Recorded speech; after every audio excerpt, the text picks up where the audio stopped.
All right, so this is my scholarly speech.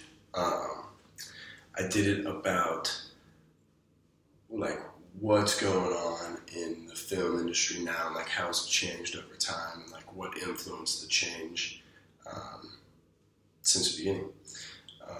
So film as a whole didn't really like dramatically change that much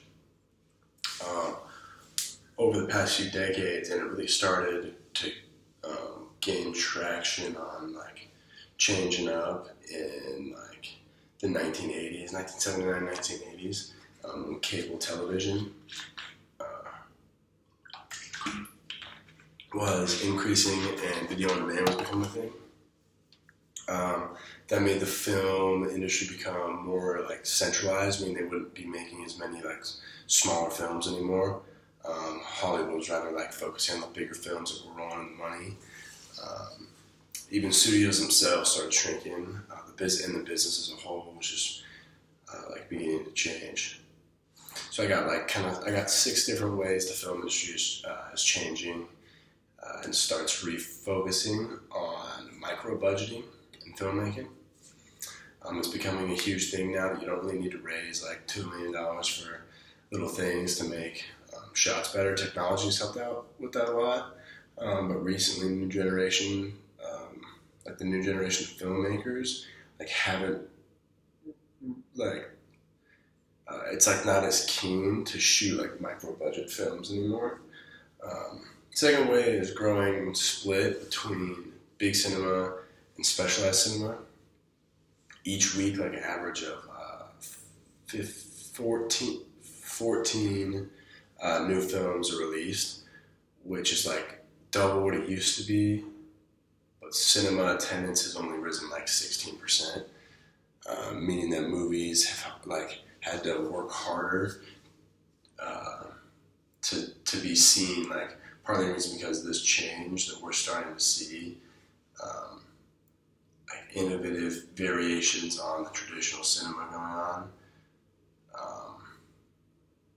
So like specific, like including things like crowdsourced movies, such as like organized, like by like our screen, live events in cinema, such as national theater performances broadcasted live, and immersive theaters, like cinema hybrids, such as like the secret cinema.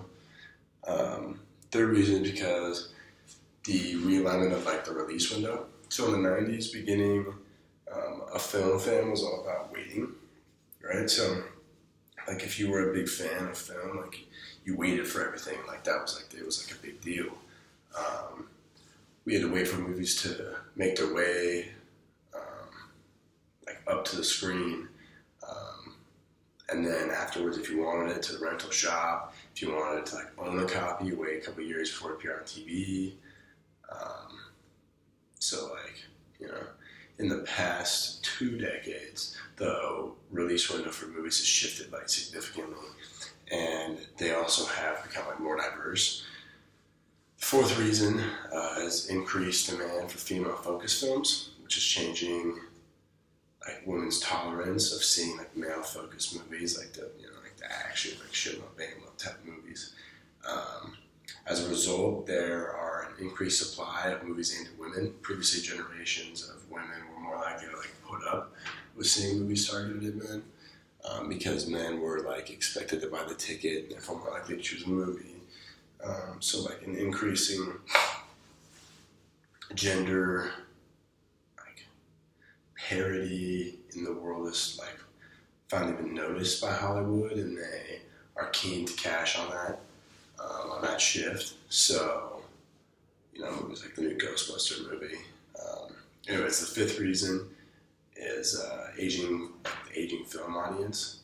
There's also been an increased number of movies aimed at older audiences because the film business have historically like been like very bad at recognizing and like tracking and supplying films to older cinema goers, like how it kind of used to be before the big change. Most surveys of cinematographers lumped everyone older than 45 years old to 45 and up category, and it's only been in the past few years that we've seen a jump of 45 to 55, 55 plus categories. Even then, the average life expectancy is like 84 years old, meaning that like 55 plus categories covers only like 42% of their life.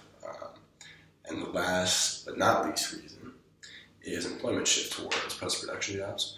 So in 1994, only about 15% of the people working on the average Hollywood movie worked in some sort of like post-production role, like editing, visual effects, sound, music, Foley's. 20 years later, this has ballooned to 41%, thanks mostly to the increased like quantity and complexity of our visual effects nowadays.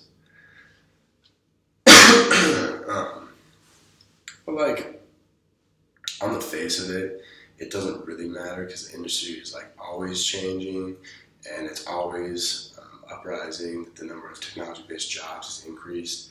However, there is potential for concern for a country whose film sector heavily relies on such jobs.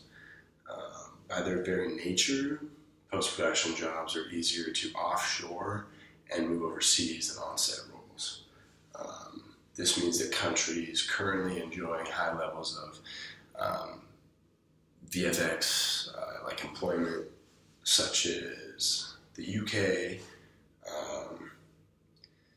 and New Zealand, should consider the potentially huge implications of like minor changes in regulations, support and funding they manage.